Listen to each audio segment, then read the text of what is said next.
Ameerika Ühendriigid valmistavad juba ette operatsioon Haamrit kui otsest vastust Iraani režiimile, kui relvarahu täielikult kokku kukub.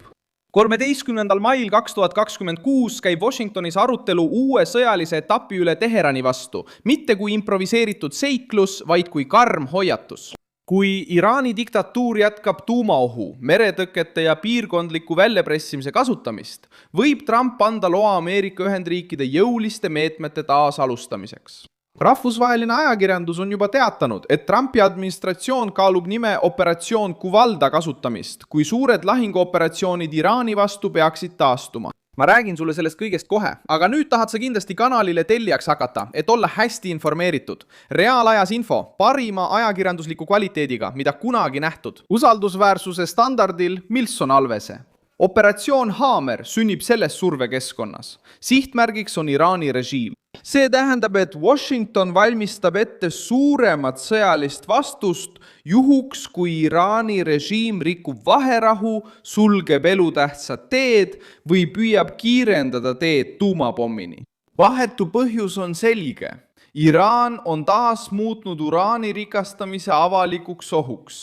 Iraani parlamendi riikliku julgeolekukomisjoni liige Ebrahim Rezai ütles, et üks Teherani võimalustest uue rünnaku korral oleks rikastada uraani 90%-ni, mis on seotud sõjaliseks kasutamiseks mõeldud materjaliga.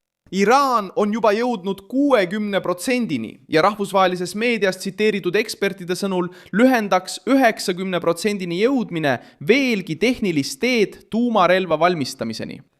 See ähvardus ei paista süütu enesekaitsena, vaid ilmneb strateegilise väljapressimisena. Teheran püüab maailmale öelda, et kui teda survestatakse, võib ta liikuda tuumaprogrammi kõige ohtlikumasse punkti. Seetõttu seadis Trump julgeoleku kõrgemale kui diplomaatilise teatri. Samal ajal, kui vasakpoolsed püüavad Haamri operatsiooni müüa kui uut katastroofilist sissetungi, käsitleb Valge Maja seda teemat kui reaalse ohu tõkestamist. Trump teatas, et rääkides Iraanist, mõtleb ta ühele asjale – takistada režiimil tuumarelva omandamist. See lause häirib opositsioonimeediat, sest see lammutab nõrkuse narratiivi. Washington ei reageeri kommentaatorite arvamusele. See reageerib valitsusele, mis ähvardab rikastada uraani 90%-ni ja püüab poliitiliselt ellu jääda tuumahirmu abil. Uus operatsioon toimib ka sõnumina läbirääkimislauale endale. Ajakirjanduse andmetel lükkas Donald Trump tagasi Iraani ettepaneku, mida peeti vastuvõetamatuks, ja hoiatas, et Ameerika Ühendriigid võivad töö lõpuni viia, kui Teheran ei nõustu tegelike piirangutega. Ameerika plaan seisneb sõjalise surve säilitamises, nõudes samal ajal, et režiim lõpetaks tuumaohu mängimise ja looks taas võimaluse stabiilsuseks mereteedel. Operatsioon Haameri ettevalmistamine näitab, et Donald Trump ei soovi Iraaniga läbi rääkida põlvili olles. Ta tahab läbi rääkida nähtava jõuga, Pentagoni valmisolekuga ja selge sõnumiga Ali Khameneile. Leping ilma tegeliku desarmeerimiseta ei maksa midagi. Praegu on keskne küsimus järgmine samm. Kui Iraani režiim kasutab relvarahu aja võitmiseks, sõjalise võimekuse varjamiseks, relvarühmituste tugevdamiseks ja uraani rikastamises edasiliikumiseks, võib Ameerika vastus muutuda hoiatusest koordineeritud tegevuseks. Teheran ähvardab 90% rikastamisega, kasutab parlamenti tuumasõnumi edastamiseks, hoiab revolutsioonikaardiväge hirmutamisvahendina ja püüab panna maailma aksepteerima, et radikaalsel režiimil oleks tuumašantaaživõime. Selles olukorras ei ole Ameerika sõjaline ettevalmistus kontrolli alt väljas, vaid heidutus. See on hoiatus, et Iraani režiimil ei ole vabadust ähvardada Iisraeli, Pärsia lahte ega Ameerika liitlasi samal ajal, kui ta poseerib kaamerate ees ohvrina. Asjalugu näitab, et agressiivsed režiimid taanduvad siis, kui nad kohtavad tõelist jõudu, mitte siis, kui neile tehakse lõputult järeleandmisi. 1986. aastal pärast rida Muammar Gaddafi režiimiga seotud terrorirünnakuid alustasid Ameerika Ühendriigid operatsiooni Eldorado Canyon sõjaliste sihtmärkide vastu Liibüas.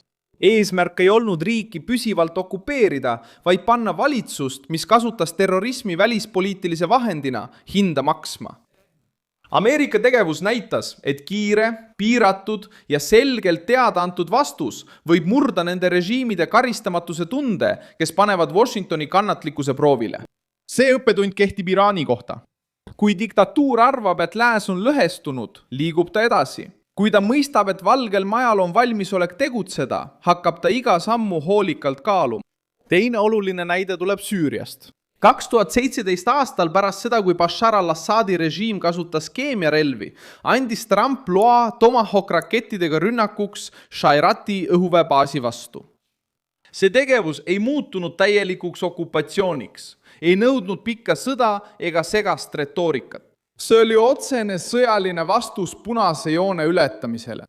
See loogika aitab mõista operatsioon Haamrit. Jõudu saab kasutada selleks, et takistada keelatud ohtude muutumist tavapäraseks. Iraani puhul on punane joon veelgi tõsisem, sest see hõlmab sõjalise taseme tuumarikastamist, survet rahvusvahelistele marsruutidele ja relvastusvõidujooksu ohtu Lähis-Idas. Teised riigid on samuti aru saanud, et tuumaohu puhul ei saa seda võtta tühja jutuna. Iisrael on alati selgelt öelnud, et ei aktsepteeri avalikult vaenulike jõudude tuumavõimekuse saavutamist oma naabruses. Laheäärsed riigid kardavad revolutsioonikardiväge isegi siis, kui räägivad diplomaatias, sest nad teavad, et Teheran kasutab survet avaldades väiksematele valitsustele miilitsaid, droone ja sabotaaži. Euroopa õpib samuti, et kui seisab silmitsi energia- või tuumašantaažiga, muutub kontrollita kokkuleppe lõksuks. Jaapan ja Lõuna-Korea jälgivad selliseid kriise, sest nad teavad, mida tähendab elada režiimide kõrval, kes kasutavad rakette ja pomme poliitilise valuutana. Operatsioon Haamer ei ole selles kontekstis ainult ameeriklaste otsus. See on märk kõigile liitlastele, et Washington suudab endiselt hoida rahvusvahelist korda, kus diktatuurid ei saa hirmutamisega oma tahtmist. Iraani režiim püüab iga Ameerika surve muuta sisemiseks propagandaks. Revolutsiooniline kaardivägi pärineb vastupanust, kuid toob kaasa isolatsiooni, hirmu ja poliitilise vaesuse. Kui Teheran ähvardab rikastada uraani 90%-ni, ei kaitse ta Iraani rahvast. Rahvast kasutatakse kilbina, et hoida radikaalset eliiti võimul. Just selles punktis ilmubki operatsioon Haamer. Kui režiim valib tuumaähvarduse tee, teeb Trump selgeks, et Ameerika Ühendriikidel on valmis sõjaline variant. Nüüd sõltub järgmine samm Teheranist. Kui režiim nõustub kontrollitavate piirangutega, loobub tuumaähvardusest ja lõpetab relvarahu kasutamise taktikalise pausina, võib surve jätkuda diplomaatilisel tasandil. Kui nad otsustavad väljakutset jätkata, saab operatsioon Haamerist kõige tõsisem variant laual. Trump seab Iraani diktatuuri raske valiku ette. Kas loobuda tuumašantaažist või seista silmitsi Ameerika vastusega, mis on valmis tugevalt lööma režiimi sõjalist tuumikut? Mina olen Milson Alves, rahvusvaheliste suhete asjatundja ja minu eesmärk on hoida sind iga päev tõega hästi informeerituna. Uudiste lingid leiad video kirjeldusest. Pane sellele videole like, telli kanal ja vaata lõpus kindlasti kommentaare, et olla veelgi paremini seotud Milson Alvesi kogukonnaga.